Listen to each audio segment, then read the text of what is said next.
What do you want to do tonight? The same thing we do every night, Pinky. Try to take over the world.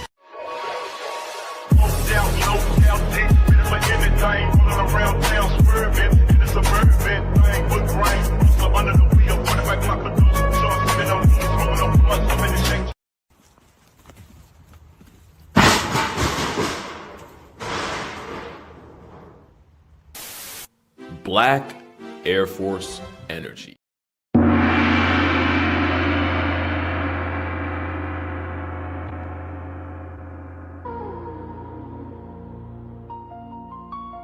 Welcome to the lighthouse. Storm all around. I'm standing right now, sent from the cloud. They talking mine now, but I'm just fighting for my blood and my life. Yeah. Sent from the heaven, king on seven, trials on trials, still count blessings. Wait on the revelating, heart in heaven. I stay patient, I'm beyond the angels. I am mad, I bleed, I'm tangled. Sword on my back, axe on the strap. Go with the weight of the world in my lap. Touching my can, we doubling back. Pray with my palm, but I'm ready for that. Long side Coney King in that greatness. Stand tall, whole county on the wait list. I just want my acre, you can keep your Grammy. Build this from the gravel for my whole family. PG is great and the DMV ain't faking. If I said I'm the one, no, I wasn't mistaken. Long side Coney King, yeah, we blazing. Welcome to the Lighthouse Foundation. Still waiting on revelation. Till then I'm in rotation. Hurting my chases, but I'm chasing. Turn my scars into statements. I don't need your stage or camera. I need these papers, hand and hammer. Still in my spine, still in my hands. Guarding my bloodline, holding this land. They can test, they can try, they can hate me. I've been forging a fire that will make me PG Ray. Lone Star in my vein. DMV on the map, say the name. Long Star Cooney Kings, that's greatness. Stand tall, whole county on the wait list. I just want my acres, you can keep your Grammy. Build this from the gravel for my whole family. PG is greatness, DMV ain't faking. If I said I'm the one, no, I wasn't mistaken. Don't talk Cooney King, yeah, we blazing. Welcome to the Lighthouse Foundation.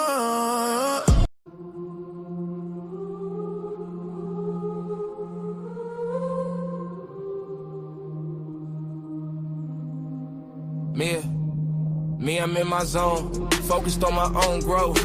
I be water walking through these streets like sailboat. Me, I be the compass as I lead and guide my people. I'm a father, I'm friend with a couple guns legal. You not that smart, quit the bull. Yes, I'm seeing right through you. I be talking to the spirits, but best believe it's not voodoo. Yeah, I know you think you him, but in my head, I'm like who you? I'm a legend, I'm a beast, I'm the rose that grew through concrete. Let's keep it going. Keep it pushing as I lay back. Curtains drawn like I'm in a Maybach. Me, I'm so unique, I'm like needle in the haystack. Catching money, dodging fame, I sticking over while stacking racks. Go out hammer, pop your shit, but don't be mad when I clap back. Let's keep it going, yeah, let's go. Me in the jungle, hit a rumble. Caught a couple touchdowns and I had a couple fumbles. Look at me, now I recovered. This is mind over matter. Keep it pushing when I stumble. Long way from home to gather wisdom and stay humble. Eyes wide shut, this me. This is dawn to me, vessel crumble. I return.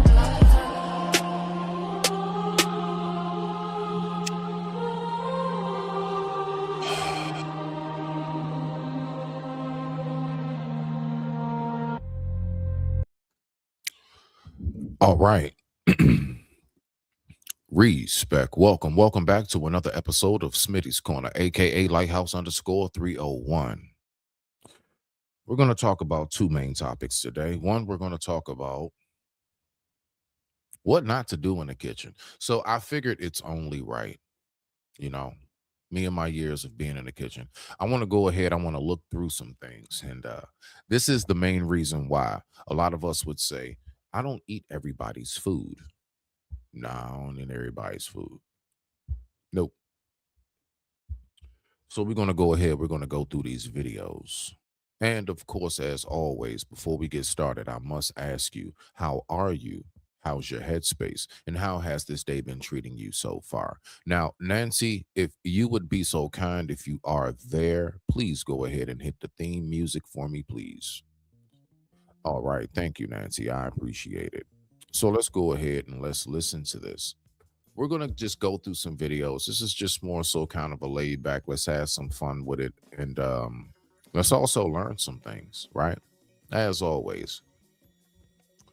So with that being said, I digress. My mic is muted. The time right now is 10:50 a.m. East Coast Standard Time. We're going to start off with what not to do, number one. All right, I present to the court what not to fry and the reasons why. Let's look. One tastes good.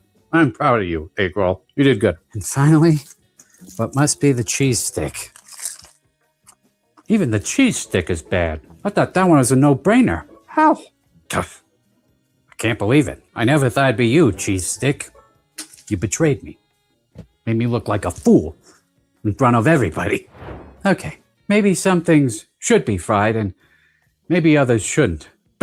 Yeah, pretty much. Let's go ahead and look at this. But before I keel over from clogged arteries, we need to try frying the most important food. What I hope is the ultimate fried food. Let's cut to the chase. Let's fry a pizza. Now, I've made a couple shorts about frying leftover pizza before. Pizza that was already cooked and left over. And it's good. Gave me the idea for this video. But I want to up the ante and cook a whole pizza. You know how tough that is? The number one thing that people need to remember is that food is all about texture. It's not, see, okay, so let's go down the line of order. Presentation, how it looks, off rip, presentation, it's 90%, all right? Then what you have is your flavoring, not over seasoned, not under seasoned, just the right amount. And then from there you have texture when it comes to your vegetables, your meats, right? That's why people love that pull off the bone. It's a textural thing. Frying pizza is going to destroy the texture. Let's watch. By doing nothing but frying it. So, we'll start with some pizza dough. Stretch it out just big enough so it can fit into our pot of oil. And then we'll shred on a bunch of mozzarella. I am not going to sauce it. I'm not that dumb. Or do we? Yeah, because basically if you put the sauce on, then dump it into the fryer, all the sauce is going to just bleed out. You're just going to have a whole bunch of sauce that's burnt in your cooking oil. You're going to destroy it. Then it's hard to reuse. No, we shouldn't. You don't want to add anything too wet to hot oil. That right there is how you avoid your fire insurance. But I'm afraid that this cheese. And the reason why is because there's a lot of water. There's a lot of moisture that's in the sauce. Oil and water is going to pop. So if you ever fried something and it just keeps popping all up, that's the water popping out of the oil. And then after a while, it subsides. Let's go. Depending on what you're making. It's going to float away in the oil. So what we're going to do is put the pizza into a frying pot and then top it with another screen and a little crossbar on top. Kind of like a toddler in a stroller. Getting ready to go on one hell of a walk. Mm-hmm. I tell you, doing this all day, I feel like Christopher Lloyd and Roger Rabbit. I kind of understand his fascination with dipping tunes into that vat. The chaos is, it's exhilarating. Okay, here it is. Swamp Thing. You know, it looks rough right now, but we're not. Yes. That looks extremely rough. We need to go ahead and just take one quick moment and we need to just observe what it is that we're looking at. Now, a lot of you may be sitting here and saying to yourself, Smitty, I don't know what I'm looking at. I got you.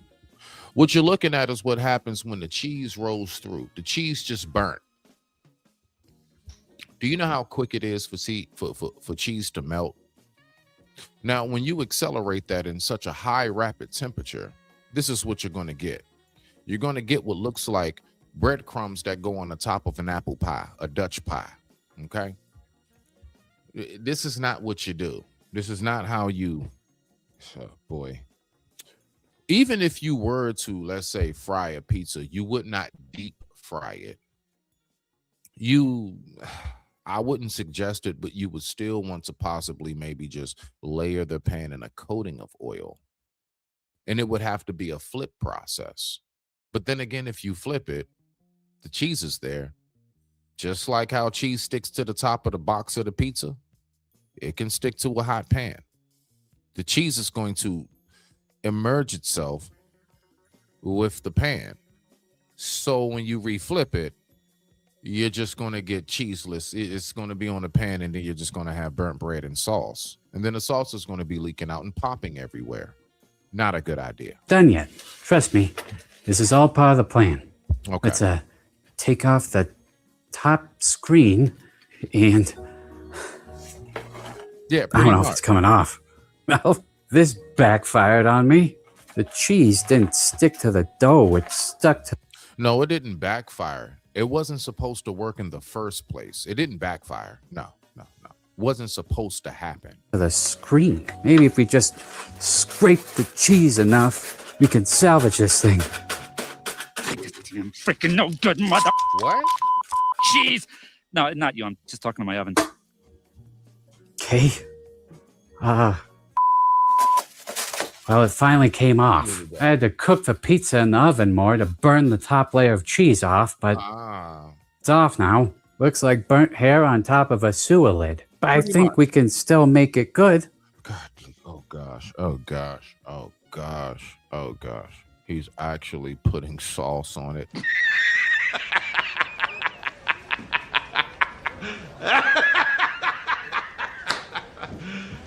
You serious? With just a little bit of sauce and a lot of wishful thinking. Let's cut off a little crispy slice and give it a try. Oh, it has a burnt flavor, but not a normal. Because it's burnt.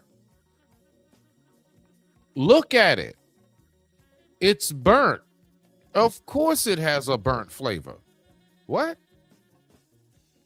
Burnt flavor. Has undercurrents of rust and salmonella. I don't know, something. All the while still being so incredibly burnt. It's like if the only thing to survive a house fire was a pizza, and I dug it up from the wreckage to eat it. That's what this tastes like. It's like if Papa John's opened up a store in Chernobyl during the meltdown. This is the elephant foot. It's unlike anything I've ever tasted before, in a very bad way. I mean, technically I could lie to you, because how the hell would you know?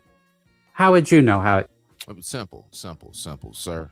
Some of us can just look at some things and we just know. Timepiece Frosty, that's why you only get one chance to cross me. Let's go ahead, keep going. Tastes. Just because it looks bad doesn't mean it tastes bad. It's presentation is 90%. Not good. I think I know where we went wrong here. But more importantly, I think I know how to fix it. So stick with me here, okay? Because I want to try this one more time and get this right once and for all. Okay, round 2. It's me versus Shao Kahn. I finally looked up the special moves.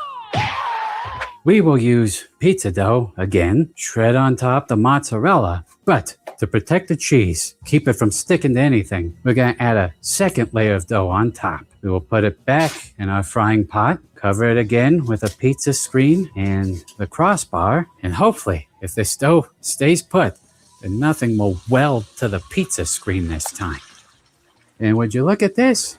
It doesn't look like anything's stuck right now, but here's the magic moment. Time for the dismount. The magic moment is not the dismount. The magic moment is not getting it out of the pan. The magic moment is, what is the texture? What is the texture of the crust and of the cheese? Let's see. And thank God. We learned from our mistakes. We fried a pizza. All we need to do is finish it with sauce on top, again, and then, well, now I feel like there's an opportunity here. What if we went the extra mile? Let's try this. We'll shred on some more cheese on top and then finish it in the oven. It's kind of the logical way to go, right? But here's the thing. I don't want to burn the crust again. I've had enough burnt crust today. So we're going to wrap tin foil around the edges of this thing and then quickly broil it in the oven. I gotta tell you, I'm feeling good about this one.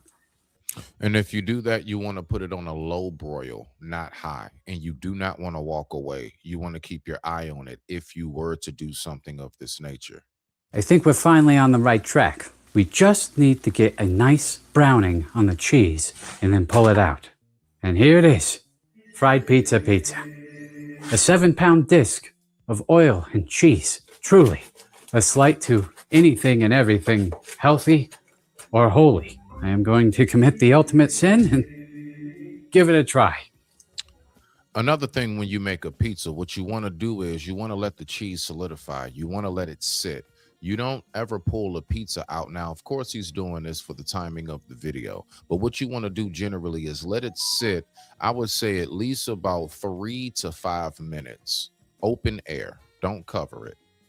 Pull it out, let it sit 3 to 5 minutes, then do your cuts. It's going to be nice and hot, and it's going to have that pulled cheese if you like what that is. Now, generally speaking, if you really want the secret to that pulled, stringy cheese, do you know what you use? You use Swiss.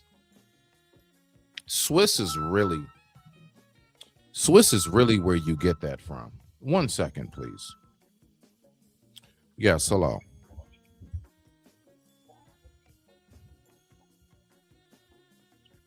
Hold on 1 second, you guys.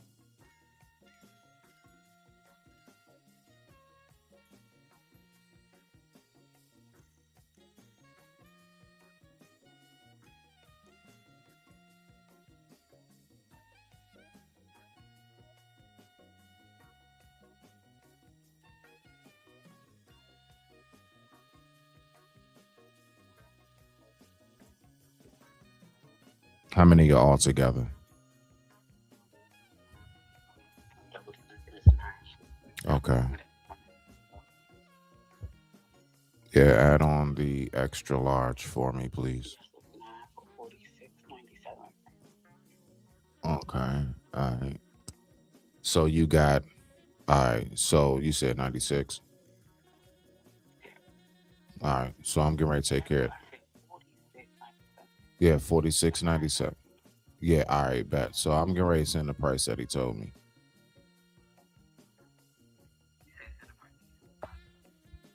Yeah. Mm-hmm.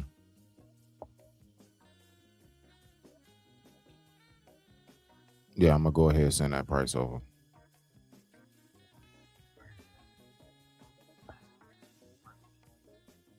That's yeah, okay. All right. So that's the password to it.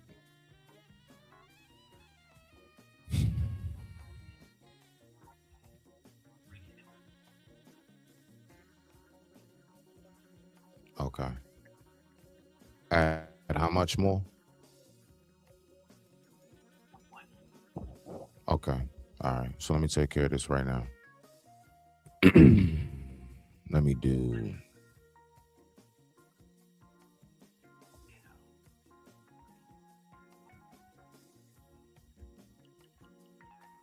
Okay. So just give me 1 second here. All right. I just sent over the money.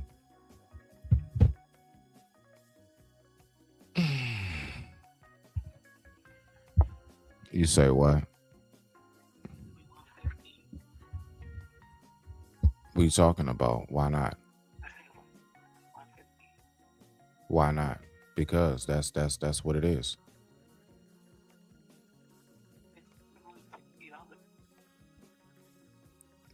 Oh, okay. Well, I guess send back the balance. I just wanted to make sure, you know what I'm saying?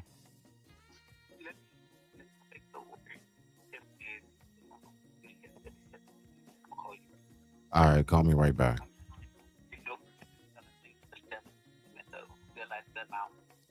All right, and then you can just send back the balance of whatever is.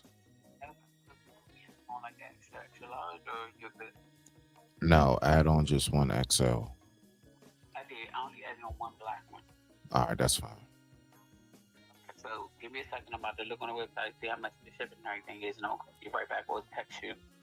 All right, that's about. All right. Okay. Let's go ahead and do this, people. Yes. Like I said, merch is coming soon. So let's go ahead and get back to the video. Let's see. It's good, but it's not that different from a normal pizza. I mean, it's a step up from the first one. It's so close to normal pizza, it doesn't even make sense to make. Huh. I think I like that top ramen ball better. That's a lot of work for nothing. Well, gang, we fried everything I could think of. At least everything that's in my kitchen. I got Right.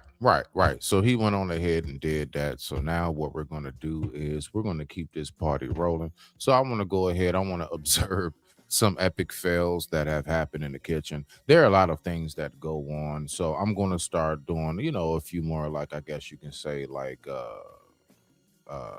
cooking reviews. All right. So let's go ahead and let's take time and look at what to do, what not to do in the kitchen. Let's go ahead and see what we got. All right, y'all. Let's go ahead and look at this right here. So, rule number 1. Finally, good. The people are outside cutting my grass. Good. All right, rule number 1.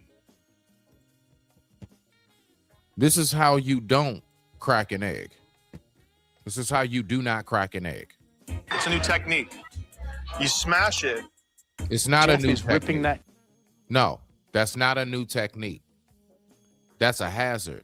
You know how many shells are going to be in them damn eggs? Somebody can choke. Chicken with his hands. Are you kidding me? You may want to use a knife on that. I've never really cut chicken up.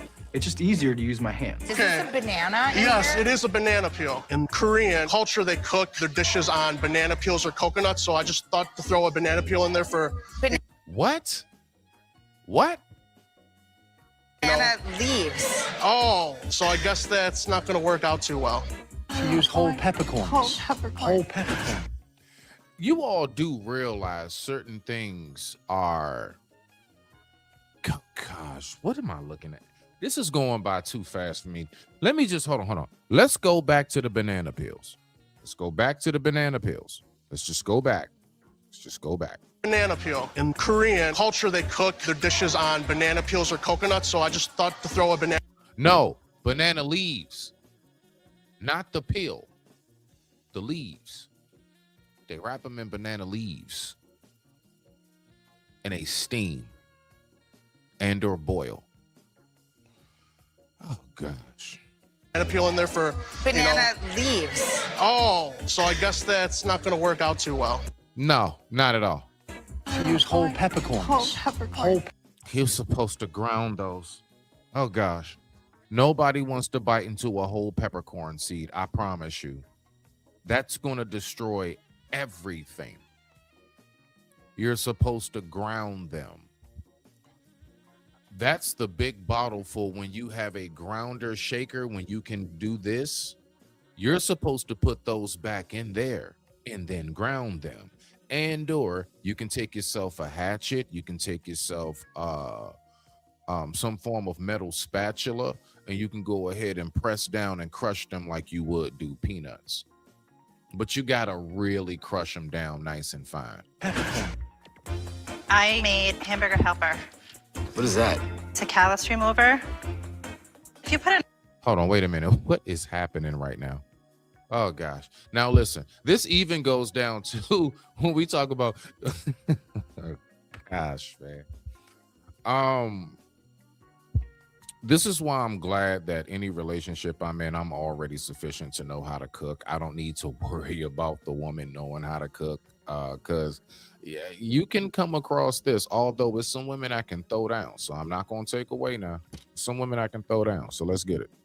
Hot water, it's okay. Oh man, I got shells in it. And you pretty much throw it into a bag and you put it in boiling water. I beyond love this. Oh my God, and he's gonna boil it. This cuts meat. Yeah. Oh, really? Yeah, why not? Let's go. Oh, she's cutting chicken with scissors. Daniel is cutting a jalapeno with scissors. Oh gosh. Oh gosh. Oh gosh. Oh my gosh. The only thing that you cut, if you have chicken or whatever kind of chicken breast, something like that, let's say a leg quarter, whatever, the only thing you're cutting is either tendons or fat. That's it. You use a butcher's knife for the meat. Oh, look at that. It's like an arts and craft Oh project. God, what It's a nice what cut, am I too. looking at? Slice up the potato. Oh my God. Make them smaller. I need This is sad. This is sad. a bigger knife. Slice up the potato with a bigger knife. What's the matter? It's shattered. First of all, him doing the potatoes, you should have a flat, wide surface. You know what they're called? Cutting boards. Cutting boards. And typically speaking, depending on what kind, you usually don't want to use a wooden cutting board because over time the slices go into the wood, and then back, depending on if you have meat, things of that nature, that bacteria can sit in those grooves. So you usually want to use a hard plastic and or different material besides wood. The glass shattered. The baking dish just... Because it's basically just like if you put a cup of tea or coffee in the microwave in a glass, the glass is going to start to crack.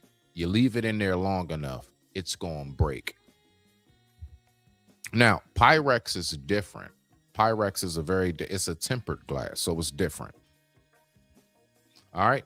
Let's go ahead and get on to the next video. Let's see what else we got up here on this thing right here. Now let's get on, man, because I'm telling you, me sitting here reviewing these videos is absolutely, it's just out of this world crazy.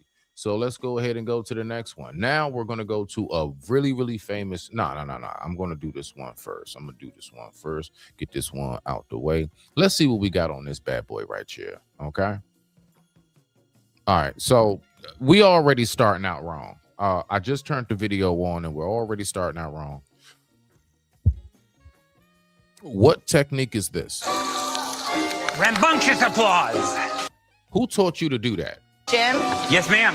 your pan is about to burst into flames. Oh. My hair's Yes, it is. super flammable.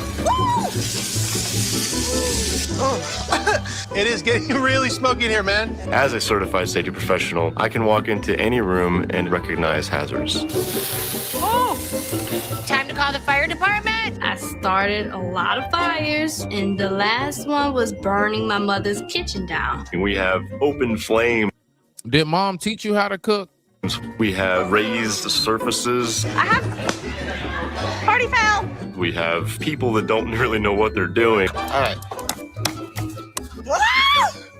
I didn't do that right. Is this an oven or a... Use tongs. They're called tongs. You grab tongs to get the potatoes out the boiling water. I think it's a stove. Ow, ow, ow. Are you okay? The cow is still on the plate. Damn it. It is definitely a scary place to be in. Tanya. Oh, Tanya. Goodness sake. Oh, God, no. What's the matter? It's shattered. The glass shattered. Sarah, be careful. No one's going to the hospital today, right? Are they brown or are they burnt? They're toasty. I got lime in my eye. Don't let the wine go to waste. You need to know the timing of what it is that you cook. So depending on what you're making, for example, let's say you want to dip some French fries. French fries, that'll take about, a nice large quantity for a restaurant. That usually takes about 10. All right. For your wings, you want to do about 5 more. That'll be about 15 minutes. That's it. About 10 to 15 minutes. That looks like she left them in there for about 20-30 minutes. Oh, and then your coating has to also, once again, it has to have a solid to it. It has to be solidified. That's why generally before they do things like let's take for example crab cakes. If you're going to do crab cakes, you will put them together. You will make sure that they're nice and solidified in the refrigerator. You put them in the fridge for a certain amount of time, then you pull them out. I'll say about an hour in the fridge to do it. Then you pull them out and you make them. That way they stay together. You don't lose all of your breading and stuff, right? Oh my God! Disaster! I had no idea it'd be so hard trying to cut the avocado. And then I see this thing. She's cutting in the seed. She's cutting. You know how poisonous that is? You know how poisonous the seeds are? See, quick little history lesson. The way seeds were designed, seeds were created and designed to be poisonous so that we don't eat them. Why? So that they can continuously reproduce. Seeds are purposely made unedible so that we can continuously grow them. It's no point of eating them. Jeez, Louise. In the middle, and I'm not sure if you're supposed to keep that or toss them. Check my eggs to see how they're doing, and the plastic is burning. It's so raw on the inside. Oh, dude, the egg. Oh man, it's broke. That's because that's the. Broke. I'm gonna finely chop these. I've never used a knife like Christina, this. Yeah. take the knife guard off. There's the knife underneath I was that. wondering why. Surprise, there was no surprise. Don't make a mess, sweet pie. Please don't make a mess. You know this bums me out, right? You got. I can't stand that too. I'm gonna tell you right now, I shit you not. Chefs, we cannot stand a messy ass kitchen. There are going to be times when you're in the middle of the flow, the rush hour. We call it rush hour, just like traffic on the streets. And you may have your station be it may get a little hectic. You know, you got little splats of this here and there and everything else. But the number one thing that we do, as soon as it gets a quick die down, we don't have no orders, and you get that little 5-10 minute, sometimes maybe 12-minute window, we go ahead and wipe down, we sweep, we clean up, we shake our rugs out, everything. Like, we go ahead and real quick we reset. You don't just keep working over top of filth. That's not what you do. Let's go. Got this like whole disaster thing going on right here, man. Yeah, I know. Turn your knife around. Turn your knife around. Turn your knife around. Oh God. Yeah. Oh God. For a sharper cut or what? You want to cut something with the sharp end of the knife. Bag. Put this in here. She's putting cheese right in the. Was that a grocery bag? I hope that's not going in. Oh God, please don't tell me that's going in boiling water with the ink lettering on. Oh gosh, that's just going to bleed out into the Toaster. Why is the toaster sideways? Because it cooks the bread faster. Oh my God. I mean, it could have been drained a little bit better. Sorry. It's like What wallpaper is paste. I mean, the caramel is burned. Yeah. It's made the crepe glue to the plate. This is kind of like modern art. You're pounding crawfish in a mortar and pestle. I thought if you pound it, it will add more. It will bring out some flavor. What? All right, so what she's attempting to do is go for some form of puree. That's not the way you do it. No. Oh my God. This is not IHOP, it's IHOPeless. Man. All right, let's go ahead and look at another one, because this is just crazy. Again, we need to remember, food preparation is extremely important. How you actually handle the food, prepare the food, deal with the food. Now let's just go ahead and let's look at one quick epic fail. Let's just look at one quick epic fail, and let's just see what we got on this one right here, okay? Let's see what went wrong.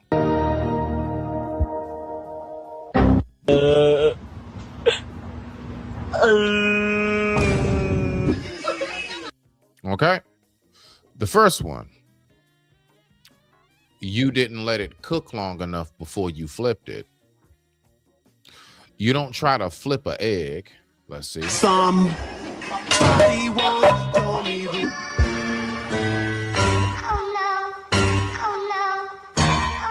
Oh, that's done. That's done. That's done. That's over. That's over. That's over. That's over. Little guy.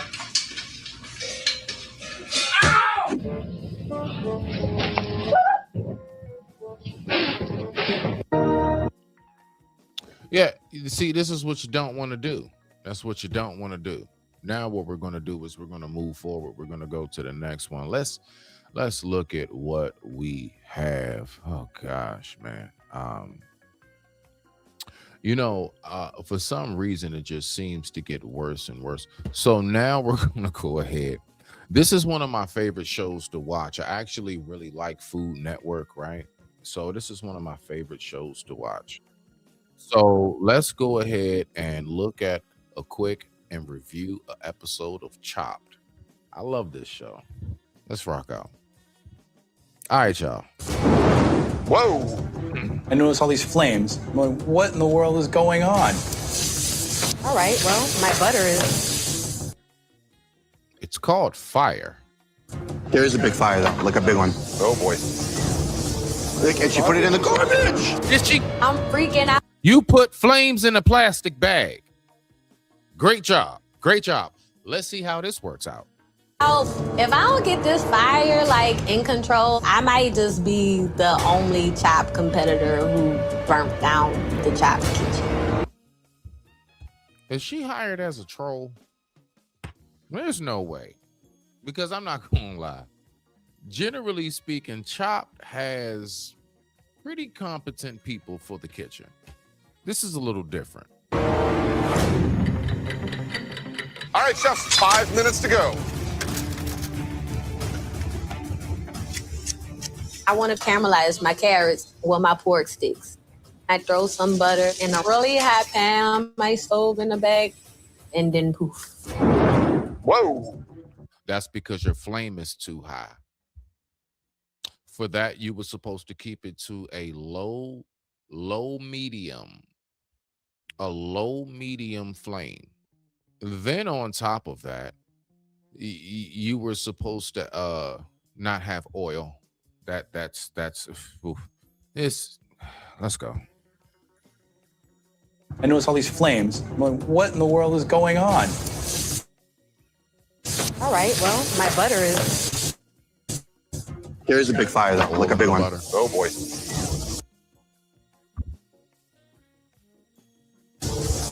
Put it in the garbage. What did you think was? Ooh, no one ever told you to go to the sink. In a trash can. Anytime garbage you got is on something fire. like that, you go to the sink. You go to the dishwash area because you got your shower head sprayer and everything else. That's where you immediately go to if you were to do any of that. That's crazy. Let's keep going.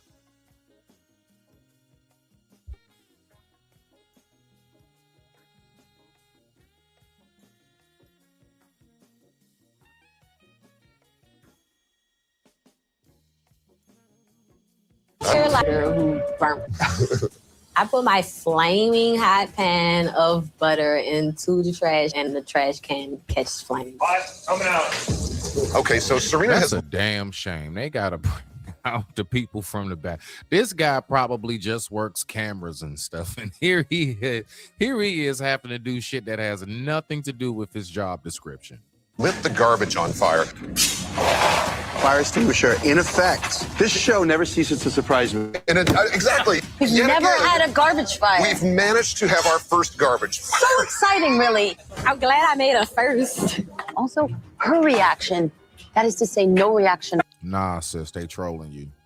Don't be happy about that first. Do the best that you can to recover. Represent the people right. At all. I gotta keep moving. Also, I'm caramelizing my diced carrots and my diced pork sticks. I feel like the other competitors are going to cook the smelt, but I want to use it raw, like ceviche. Serena has not cooked her smelt, which of course is a problem because it's a freshwater fish, and so there would be concerns for parasites. Yeah, you got to cook freshwater fish. That's an absolute fact. My goodness gracious. Everything from botulism to salmonella, you name it. Goodness gracious. I have a caramelized pork stick and carrot smelt bruschetta with turmeric vinaigrette. I want to see if they actually eat it, knowing they just, and we all know now, that's like a possible death sentence or a trip to the hospital, bare minimum. We need to clarify how you prepared the fish. I did not prepare the fish. It's like raw. Notice, nobody's touching it. There's a problem with that.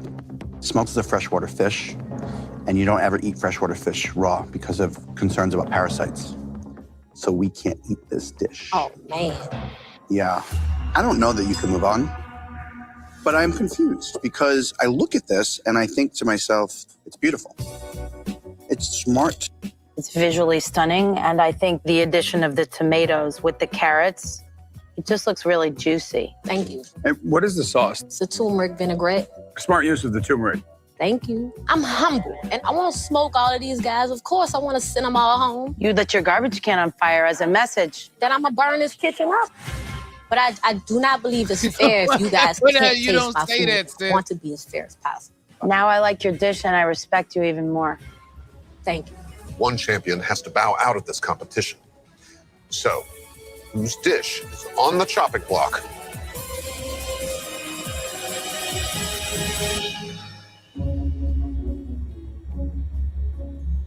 Chef Serena, you've been chopped. Judges? Serena, we love the presentation of your dish, but unfortunately, the mistake of not cooking the smelt was a big problem because we couldn't eat your dish. And so we had to chop you. Thank you so much. I wish all of my competitors luck. I take it in stride. Hold on, y'all. We still, you know what I'm saying? We, you know, sis got up there. She made it further than most people. I've never made it there before, so I still got to give her this.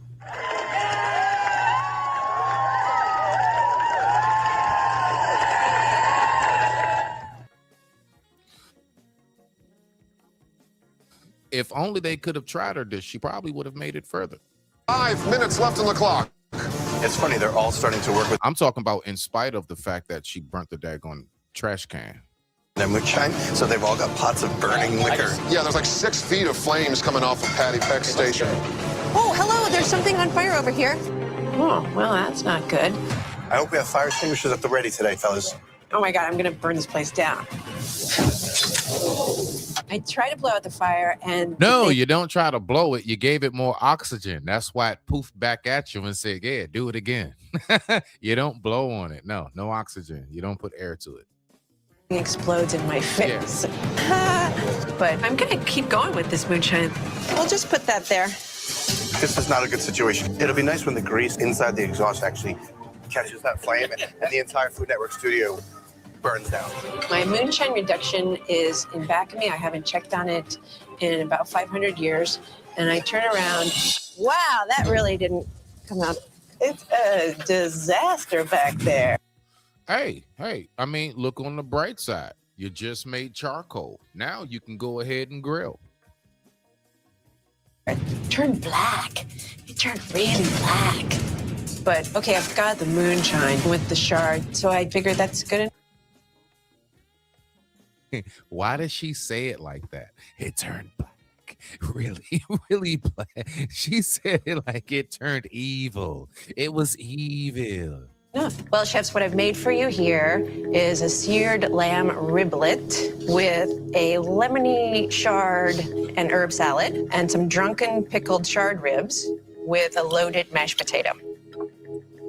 I like the fact that you celebrate the rainbow chard. I think this idea of taking the moonshine with the stems and making like a quick pickle, I thought was really cool. But I think the mashed potatoes could have been a little bit more unique in terms of how you built that out on this plate. When you taste something really delicious, involuntarily, you go, I just did that when I ate your salad. And I don't know when the last time I did that anywhere, even in a restaurant.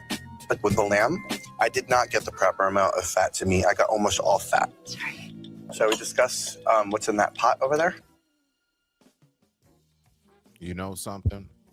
That's something that I was even saying about certain places that I go to that may serve stuff like oxtail, things of that nature. You know, sometimes it's a little tough, man, to come across. Like, you got to really make sure you know your spots, man, because I can't stand when I just get a whole bunch of like gristle and fat. It looks like it's juicy looking and stuff, but then you like, blubber. I don't eat whale. What's all this blubber? That was the moonshine. Only? I wanted to reduce it. I remember real quick. I remember it was one time I was a kid, right? Now, this was long before. This is when I was, being disobedient, but also too just curious. I would say more than being disobedient, although technically that's what it was. I was curious. So my father, right? So my father never raised us on pork. He just didn't. He didn't eat it. He always said it was a disgusting animal. My mother's side of the family, they eat regular bacon, things of that nature. So that's where I fell in love with real bacon on my mom's side of the family. So I remember going over to my grandma's house, and I would go ahead and they would make like bacon, stuff like that. Now, the things that I did like was when grandma would make me like a ham and cheese sandwich, and it was just real plain and regular, just ham, cheese, and mayonnaise. You know what I'm saying? Little swivel of mustard. It was good. It was just the way she put it together. I don't know. It was just so good. And on regular white Wonder Bread, we'll make bacon. Grandma will make pork chops. I loved all of it. Oh man, my grandmother's pork chops, and they were so thick. They were thick. They were real thick. Wasn't no thin nothing. Oh man, they were thick. They're like steaks almost. I used to love that when I was a kid. I would go sneak and eat pork. I wasn't supposed to. My aunt would come in the kitchen sometime like, I'm going to tell your mother, you know Ashley don't want you. You know your father ain't going to have. My aunt used to get on me about that because she knew my peoples ain't want me. And I sit there be like, Auntie. God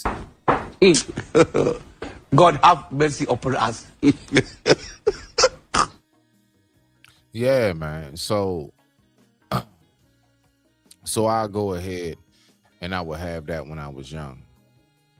One day, I went on ahead, had me a pig foot. Now, I'm used to things having a meat context to it. I didn't know pig's feet was just all fat. Man, I was fishing through that thing. I found like a little teeny string of like might have been what seemed to be like, I don't know, dark turkey meat. Nothing else was there. I pushed that bad boy aside. My grandmother said, you gonna waste all of that? I said, waste what? It was nothing in it, Grandma. It's all fat. She said, that's what you eat. I said, no, I don't. No, I don't. No, I don't. Let's get back to the video. But it was so boozy. You know, my grandmother got burned. Her whole negligee came off one day when she was lighting the stove. Isn't that funny? You know how they used to wear those nylon ones? I don't know why I went there. Chef Patty, thank you. So, whose dish is on the chopping block? Did y'all see the look on her face? Let's go back to the look on her face. Been a little bit more unique in terms of how you built that out on this plate. When you taste something really delicious, involuntarily, you go, I just did that when I ate your salad, and I don't know when the last time I did that anywhere, even in a restaurant. But with the lamb, I did not get the proper amount of fat to me. I got almost all fat. Sorry. Shall we discuss what's in that pot over there? That was the moonshine. Only? I wanted to reduce it, but it was so boozy. You know, my grandmother got burned. Her whole negligee came off one day when she was lighting the stove. Isn't that funny? You know how they used to wear those nylon ones? I don't know why I went there. Chef Patty, thank you. So, whose dish is on the chopping block?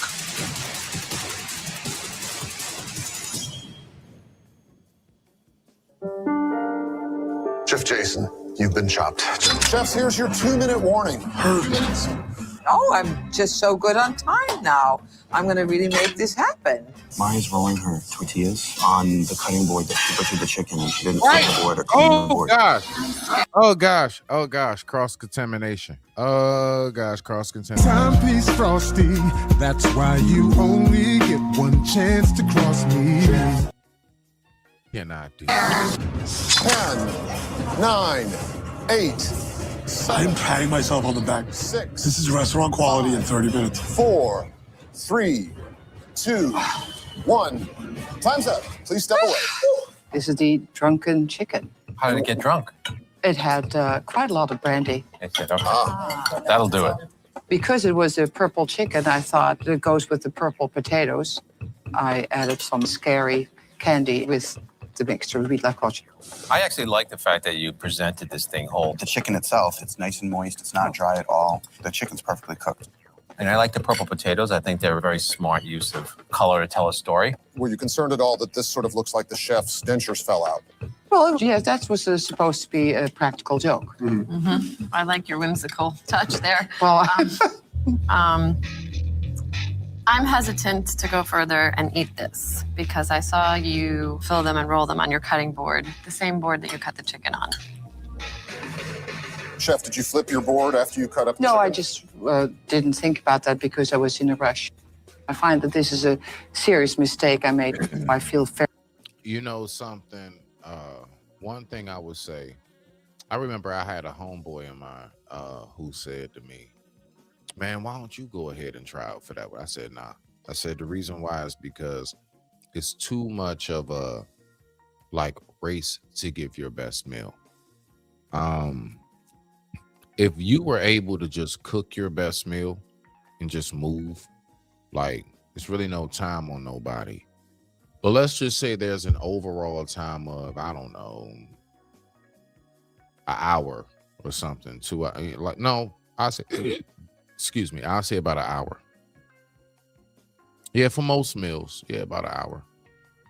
Yeah, I will be able to do something, but this whole 30 minutes on the clock, nah, I'm not going to be able to produce.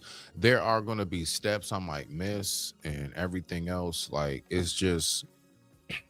It's not about can I produce a meal just as good as these guys. That ain't I'm fully confident in that. The fact is of the timing aspect and what steps would I miss, little things. Because I'm when I move, but I will say when I'm clicking on all cylinders, I'm just on it because it's so repetitive, right? But in a competition like this, it's real easy to make a mistake like that. So, I'm not even going to fault her too much because I'm pretty sure in a regular kitchen environment that might have not have happened. Who knows? Maybe that's something that she does. I don't know. Really embarrassed about this, I have to admit. Thank you, Chef. Whose dish is on the chopping block?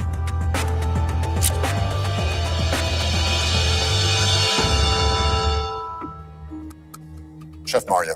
Yeah. You have been chopped. Maria, you have such incredible integrity and professionalism, as well as real fun and creativity. However, we could not overlook the fact that your tortilla could have been cross-contaminated. Well, thank you for having me here. It was a great experience. Thank you so much for sharing your work with us, Chef. Thank you. Great Thank you having very much. As soon as the clams are shucked, I make the topping for the clams. I added the onions, then I added parsley and breadcrumbs, and then just put that on top of the clams. Okay. Threw it in the oven. So I finished with the clams, and it's time to take the pork out. There was an accident. My hands are a little bit greasy, and I dropped the pork. His pork belly is actually on the floor. Ah! What a bloody disaster. Oh my God. So I put it on the stove top and started to render down the crackle inside. He takes it, picks it up, puts it back in. Look at the white woman. Look at the white woman.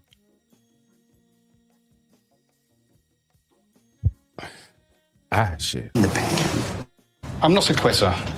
I'm not the sort of person that will stop and just say, I'm done. I put the hash on the plate first. As a chef,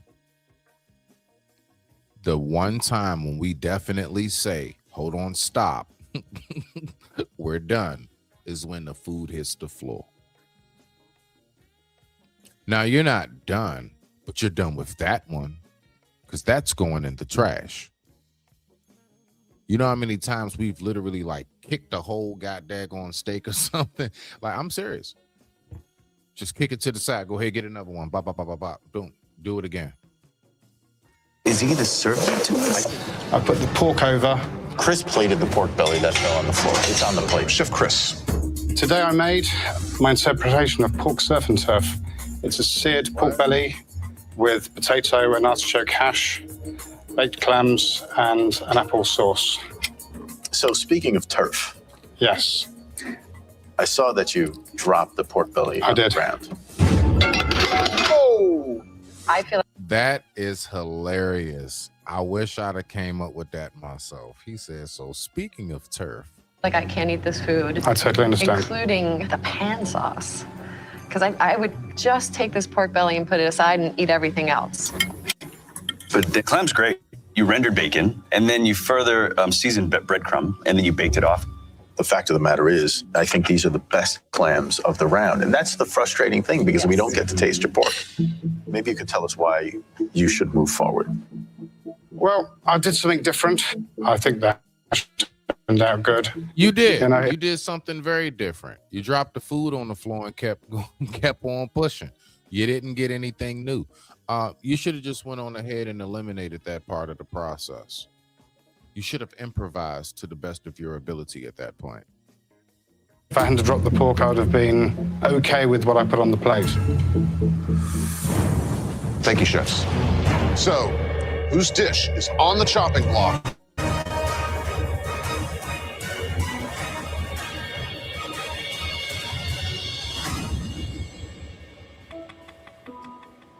Chef Chris, you've been chopped. Judges? Chef Chris, I think you know the reason why you're being chopped. I totally understand. You dropped the pork on the floor. You just took it off the floor and then put it directly back in the saute pan and gave it to us. I think we expect more of you. Oh, absolutely. But we loved your clams. We think they were. Also, that's a message. You know, I'm not discouraging people from going out to eat, because I definitely am one of the chefs. I took very, very high regard in how I handled people's food, how clean my hands were, everything. Like, that was something I definitely always took really, really to heart. So we need to remember that you got to be careful, because there are people who do stuff like that. I mean, you got to be careful where you go to eat. You got to be careful, you know what I'm saying, what you involve yourself in. That's why I like to primarily be able to cook for myself, and I use going out to eat as really just more so a treat. And I make sure that I look up where I go, the ratings and everything. The clams of the round. We would love to have you back here one day. I would love to really see what you could do. Thank you. I can't believe they gave us a freaking truffle. This was a gift. I'm gonna put it into my jus, and it's just gonna enhance every ingredient on the plate. Okay. Oh, what? Jonathan's truffle just projected all the way here to the corner of our kitchen. I don't think he knows.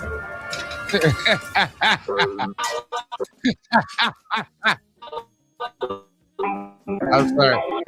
I have no idea where this freaking truffle is.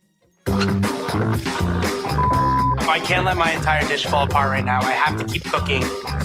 Hopefully it turns up. I have to get working on these creamy spinach potatoes. I'm gonna put some blue cheese, heavy cream, the cream of spinach, and I'm gonna be on my way. I decided to make a side of sauteed spinach and mixed mushrooms. While they're still warm, I microplane fresh black truffle on top of it. Oh, what she should have done is she should have done the truffle just a little bit ahead. Reason why, because the greens, the leafy greens, they cook instantly. They're so fast. The truffles take just a little bit longer. So if you want it to be of a consistency in texture, remember that consistency in texture when cooking. You want to make sure that you don't put everything all at once. Let's go. I hear a lot of cursing from Chef Jonathan. Looking for the truffle. Maybe I should offer him part of my truffle, but all is fair in love and chop. Out of the corner of my eye, I see like a black dot. Oh! Score! Behind choke. I breathe the biggest sigh of relief. Stupid. I add the truffle in the jus and let it sit there and start melting. I made a roasted pork chop with creamy spinach. Okay. Potatoes and a spicy runaway truffle jus. Let's see what we got. The pork chop is cooked really nicely. Really nice here on that. And I'm really impressed on how much truffle flavor you got into this sauce. Once you found it, you used it. But then you just fried the mussels and put them on top as a garnish? No, yeah, it's garnish. It's like if you would put like crispy onion rings or something on top. I guess I just sort of feel like the mussels aren't really incorporated. Whose dish is on the chopping block?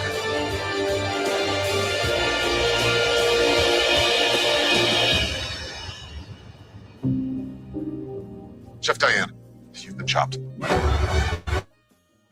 And that's just under 2 minutes. I'm looking at my eel fillets, still raw, and realize time is not on my side for this one.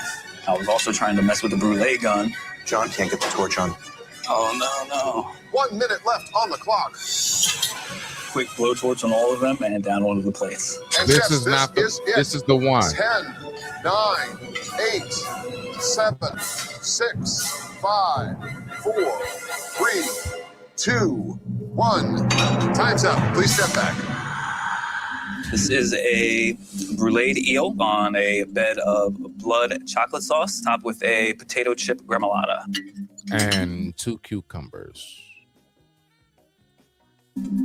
How did you cook the eel? You didn't. Not at all, just the torching. The torching. When you flip it over, it's raw, and then you still see the blood veins. To my understanding, eel blood is toxic, so it's inedible. It's harmful as is, so I don't think we can eat this.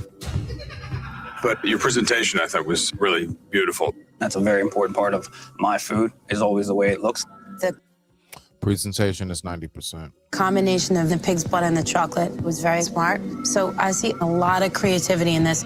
I have a lot more to give still, and one item shouldn't be my demise. So, whose dish is on the chopping block?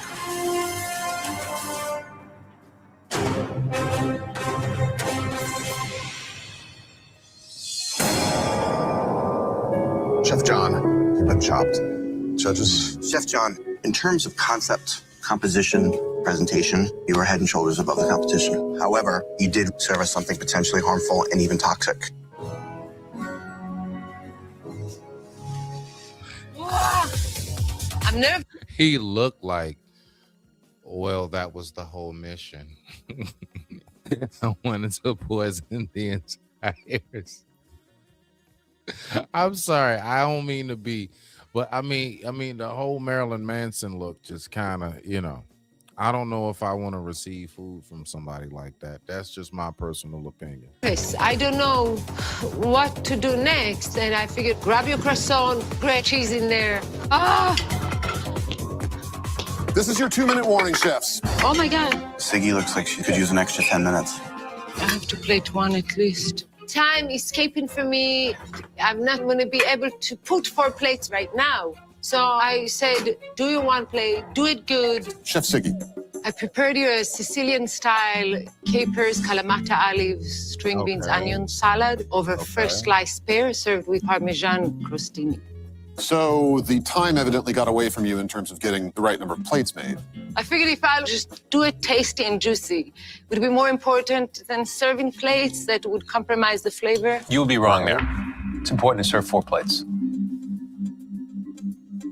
Alex, are you willing to share? Yes, totally. You don't have a choice. I think the combination of the onions, the olives, it's got great taste, it's got heat. This has the makings of a really special appetizer. I love this dish. How could you do this to us? We're going to have to discuss how we're sort of going to approach this, but it's a pretty difficult thing to overlook. So, whose dish is on the chopping block?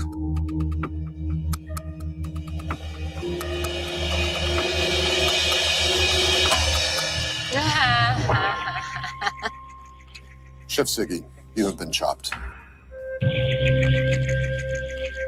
Judges? Siggy, I think this decision was one of the most difficult we faced because it was about making a decision with our hearts or making a decision with our heads. Your food was delicious, but a competition is a competition. Because you only gave us 1 plate of food, we had to chop you. I feel like I want to cry because I didn't give you plates, but thank you so much. Tots, clam chowder, and steak. I don't think the... Now, because I try not to do the entire of most if it's long enough of a video. Now what I want to do is I want to go to a video that's very important. That's about more so the health factors of things. All right, y'all. This right here is all about, now this is part, we've talked about food. We've looked at all of these wonderful things that we can eat. Yes, that's right. We've looked at eels that can poison you. We've looked at pork chops that been dropped on the ground and picked back up, okay? We've also seen burnt cherries in a pan. But now what we're going to do, that we're finished being fat people, all right? Look at me, all of this weight. We're going to go ahead and we're going to look at something. This is why I really don't trust a lot of these medications, right? Because it's a lot that comes with it. I do believe in doing the best that you can to just naturally work out and just keep yourself in a healthy frame. So now we're going to go ahead and we're going to look at the side effects of a very, very famous medication that a lot of us have seen that's popped up on our timelines and commercials while we're waiting to watch a show or something on YouTube or on our TV. This is a medication that has had a lot of backlash. So let's go ahead and let's see what we got right here. Nancy, if you would be so kind and to share the screen. This right here, when people want to lose weight, right? You want to lose weight and things of that nature, there could be some side effects that come with this. Let's rock out. You have these people who have lost more than just fat. They've lost their entire physique, their muscle mass, their bone mineral density. All of the weight that they had lost was muscle mass and bone mineral density.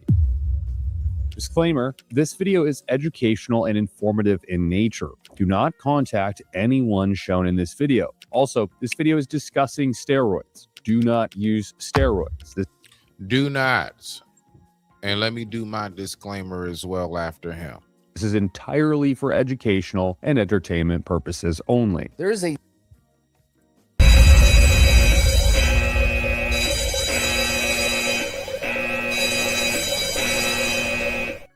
serious cults forming around a drug that is quite literally destroying people's bodies. And no one is really talking about it, and I think it really does need to be talked about. Let me explain here. About 2 years ago, we saw something called Ozempic come to market. Well, it was actually a lot earlier than that, but it became really, really relevant, essentially, basically post-COVID era. And within literally several months, it took the world by storm. Now we have every single celebrity in Hollywood taking a GLP-1 agonist or something like Ozempic, as well as every fitness influencer and their mother, including myself. Just white rice, double chicken, mild medium cheese.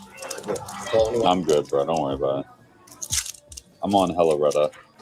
Makes me immune. Your aunt, your mama, your mama's dog, your brothers, your sister's boyfriend, your brother's boyfriend, everybody's on it. You see constant TikTok posts, Instagram reels, every possible form of media talk. What's crazy is that I didn't necessarily catch where a lot of people have been doing this, but I've definitely seen the commercials for this over and over and over and over. That one, and what's the other one? Sky Rizzy.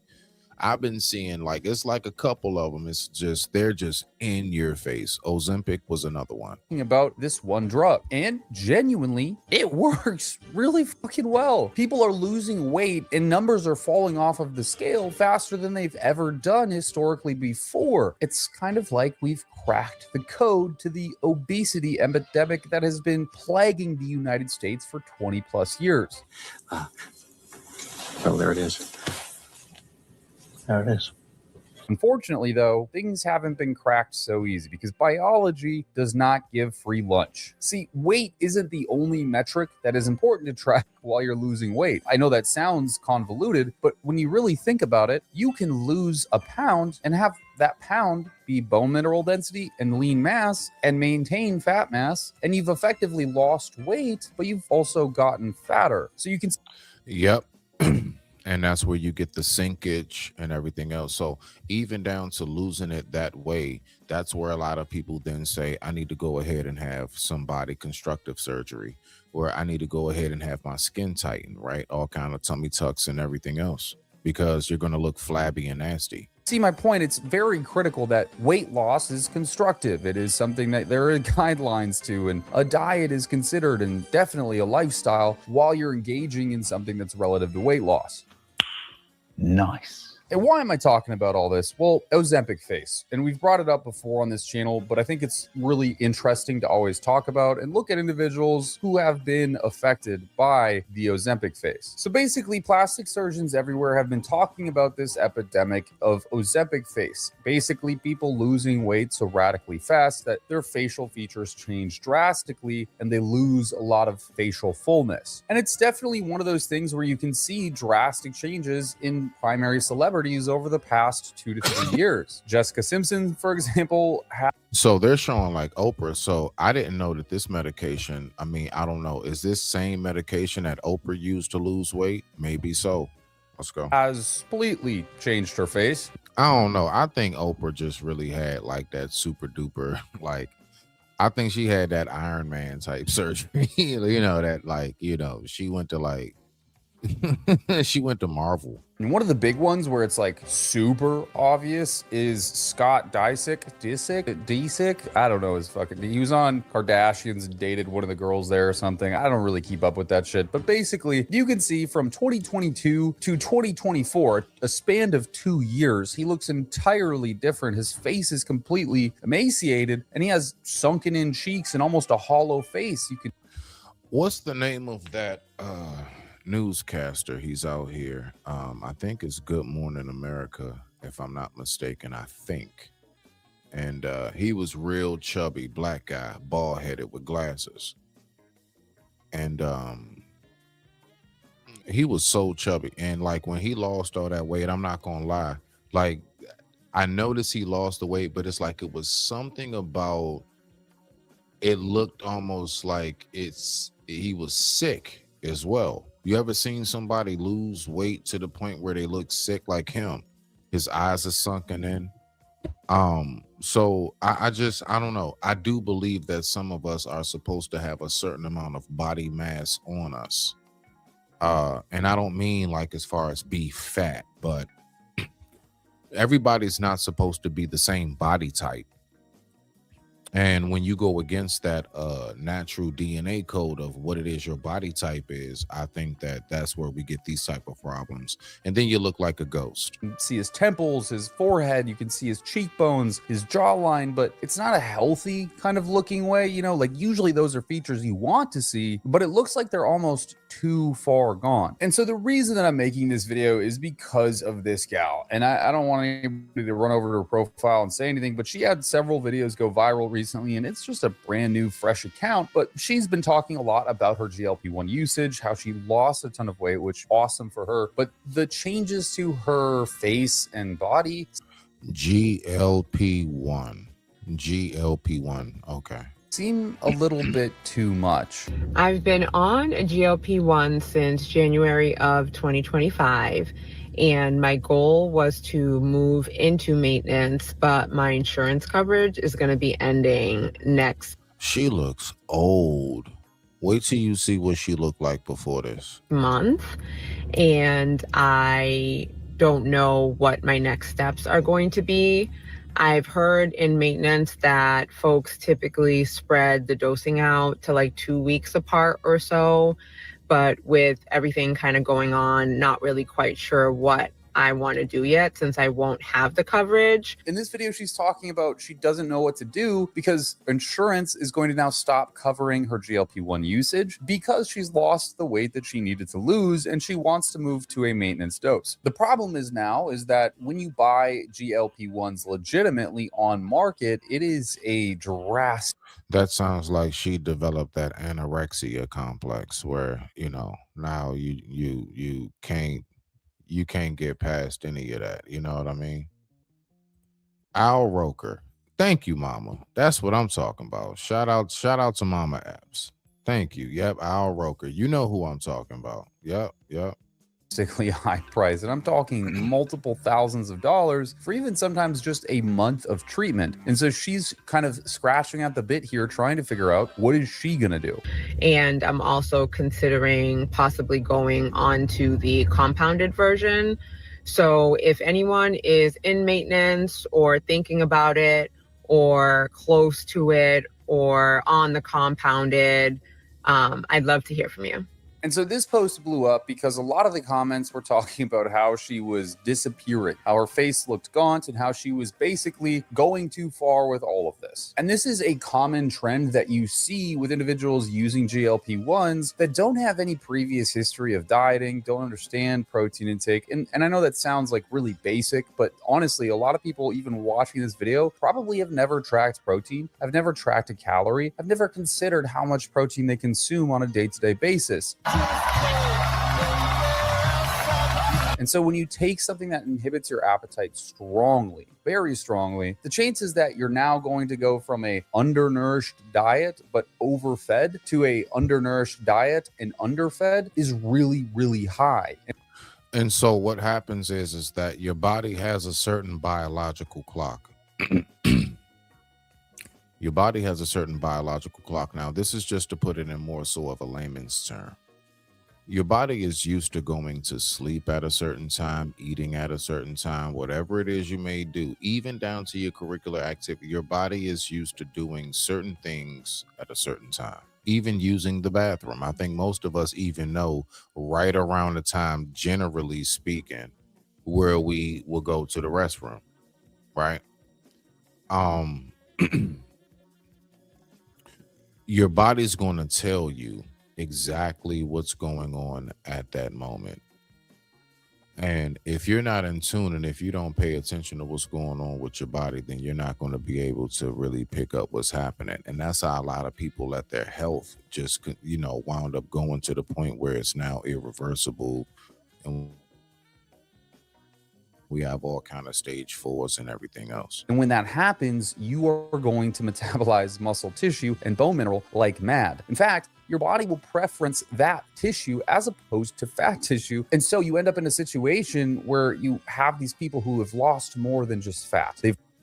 Primarily because when you take your body off of that timer, like your sleep and your appetite, then now you're not used to eating at that time.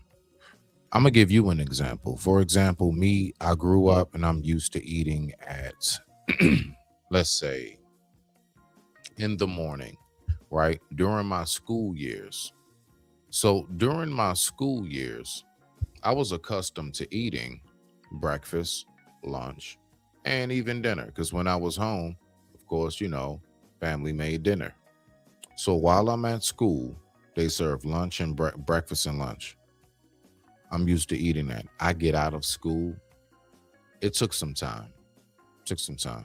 But over time, I noticed that in my adult age, I no longer eat breakfast. My body, it's off of that regimen. It's off that clock. I'm no longer in the structural confinements of this is when you eat, this is when you see what I'm saying? So now that I'm like to my own devices, I'm not eating as much. So now I become what they call OMAD. I'll snack on something, like I'll have a couple pieces of cut fruit or something. I may have like a couple pieces of cracker and cheese or something, right? But as far as a meal goes, I usually only eat dinner now. OMAD is 1 meal a day. OMAD, just for those who not hip. So let's go. Lost their entire physique, their muscle mass, their bone mineral density. Hey, y'all, come look at this. Wait, let's go back because I meant to pause it. Bone mineral density. Hey, y'all, come look at this. That's her before.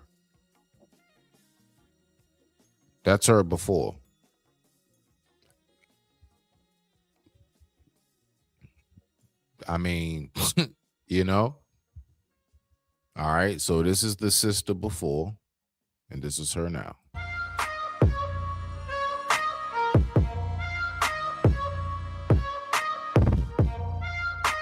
And then she made this post in a response to the comments that were on that video, basically showing the facial transformation that she has had. She's down 175 pounds. So again, very big kudos to her. That is hard. And that's harder than most bodybuilders going through a bodybuilding prep. It's kind of funny, actually. I think about this a lot. Bodybuilders talk about their preps being so arduous, like the hardest possible things to do in life. Right. When you have someone who's obese trying to lose weight and get down to a healthy body fat percentage, they sometimes have to lose on the order of magnitude of hundreds of pounds to accomplish that, not 10 to 20, maybe 15 pounds to get shredded for a bodybuilding competition. To lose 100 plus pounds of weight is astronomically harder than losing 10 to 15 pounds. I am convinced that people do not understand. That's a fact. That it takes patience. But regardless of that, you can see that her face has obviously changed and she's been modified by using these GLP-1 agonists and losing weight drastically fast. So there's something really important to understand here. There was a set of trials done. It was called the Step 1 trial and then the Sustained 8 trial. And these two trials showed something in conjunction that was honestly, it's shocking to me at least, which was that the trials done by New England Journal of Medicine showed that over a span of time where they were testing a non-semaglutide group, just having them control for calories to lose weight. Make that a double cheese, mama. Make that a double, not just a burger. She needs a double cheese. She needs a double quarter pounder.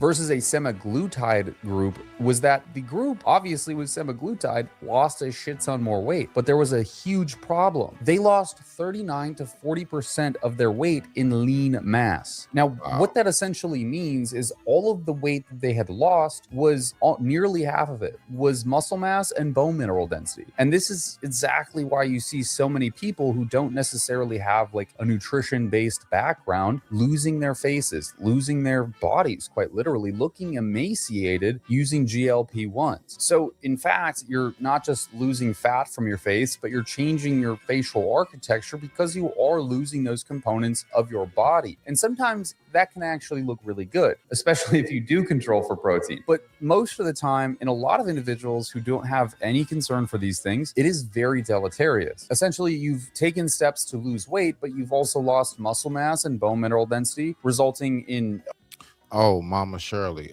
while I got you here too, them shirts are coming this week, just so you know. I got your message.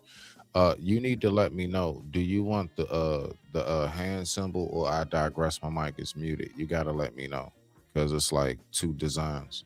You never let me know, so you have to type that in as well, just so I know which one you want. But don't worry about it because I'm gonna go ahead and I'm gonna have the business page set up. So that way you all can just go ahead and order them yourself. So we'll have that very, very shortly. We're getting that set up soon.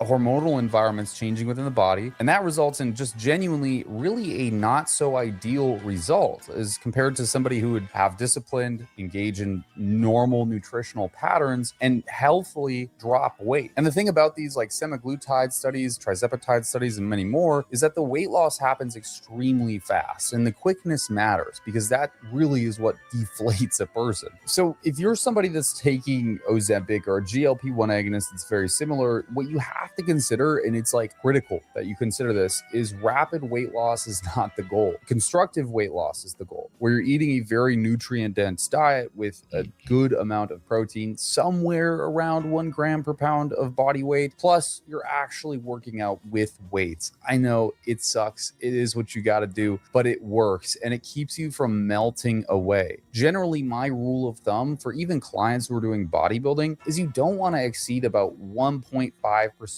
of your total body weight in weight loss per week. It's a pretty easy number to calculate. If you're 200 pounds, essentially, you shouldn't be losing more than about 3 pounds per week. And if you are, rest assured that some of your muscle and bone mineral density is melting away too. And with that, you lose certain facial features and favorable kind of looks and turn into this ghoulish.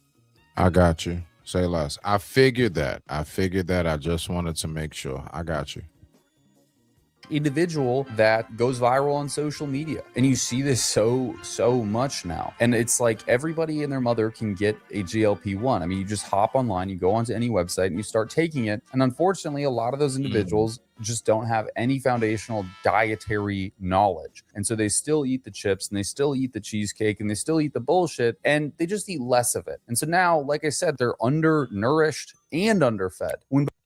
I've heard also too, some people say that I don't have to work out. All I have to do is change my diet. No, you have to change your diet, and you also have to make sure that you're physically active in a consistent basis. Because you know something? You don't necessarily have to go to the gym. You can just have a regimen around your home, or you know, something that you like if your lifestyle is very active, that by itself would do it too. You'd be surprised. Like your everyday, what you do, you know, especially if you work a certain type of job. Before, they were already undernourished, but now they're wildly underfed. And that just is a recipe for fucking disaster. It's a disaster, man. We got to stop it. I made this video because a lot of people ask me about this kind of stuff, honestly. They ask me, how do I avoid Ozempic face? How do I lose weight with GLP-1s correctly? Can you do more videos on GLP-1s? And this is kind of the video that I wanted to make. It's not a good look after some time of abusing these things without really understanding your diet, understanding how to eat, and all that other good stuff. But I hope you enjoyed the video. If you did, consider giving me a like. Yeah, nah, everything was cool. I appreciate you on that. So we got to remember, when it comes to like however you want to go about losing weight, you got to know exactly what is your body, like your body makeup, as opposed, as to why may you have weight, things of that nature.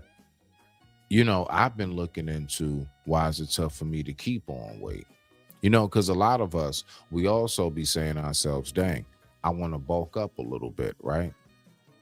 So for a long time, and for all of my life, I've always been basically just like real cut. I've been more so like a Bruce Lee like style.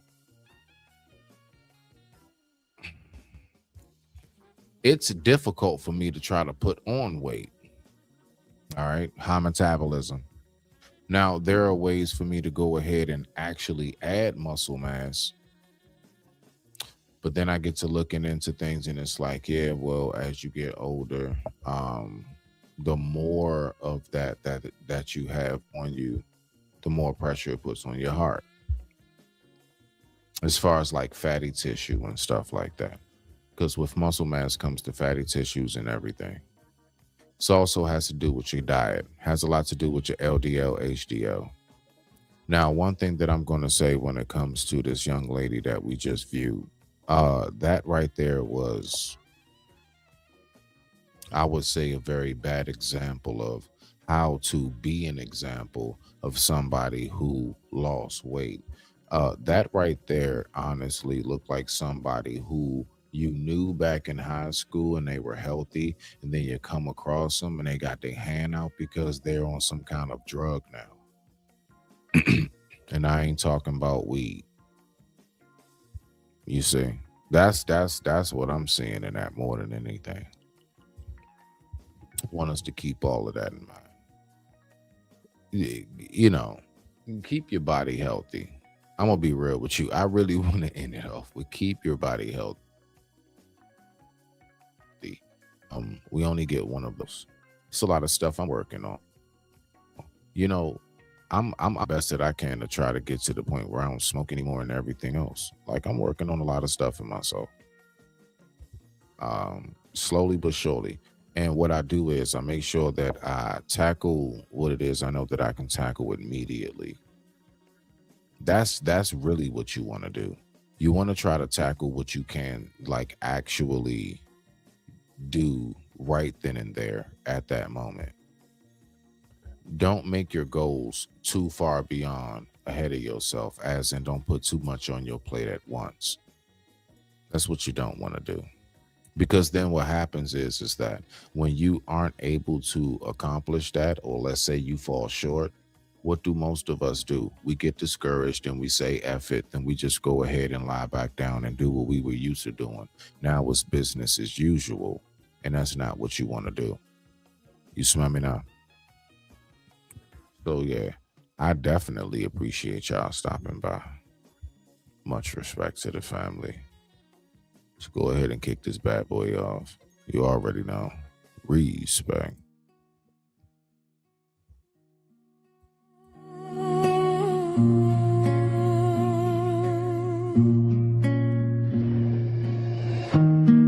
We fly high like dragons in the sky. Go, go, go.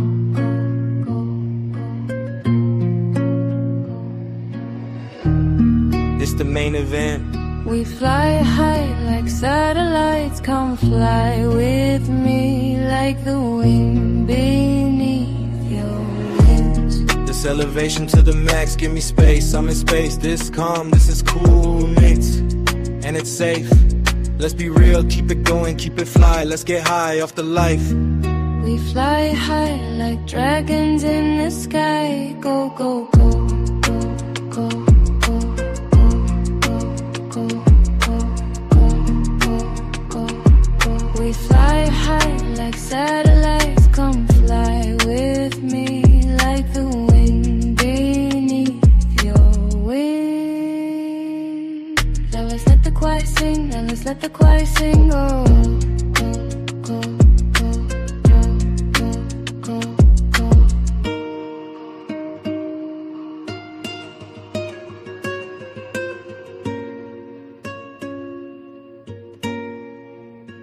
Now let's let the choir sing.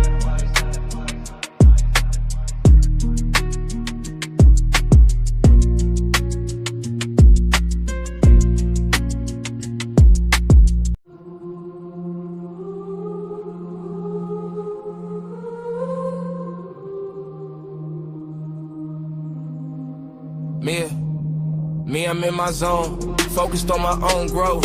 I be water walking through these streets like sailboat. Me, I be the compass as I lead and guide my people. I'm a father, I'm friend with a couple guns legal. You not that smart, quit the bull. Yes, I'm seeing right through you. I be talking to the spirits, but best believe it's not voodoo. Yeah, I know you think you him, but in my head, I'm like who you? I'm a legend, I'm a beast, I'm the rose that grew through concrete. Let's keep it going.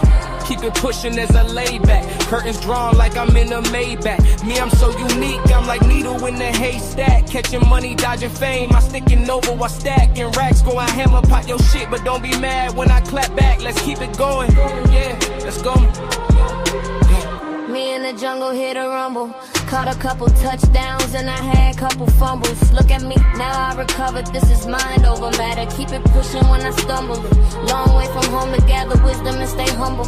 Eyes wide shut, this me. This is star until me vessel crumble. I return.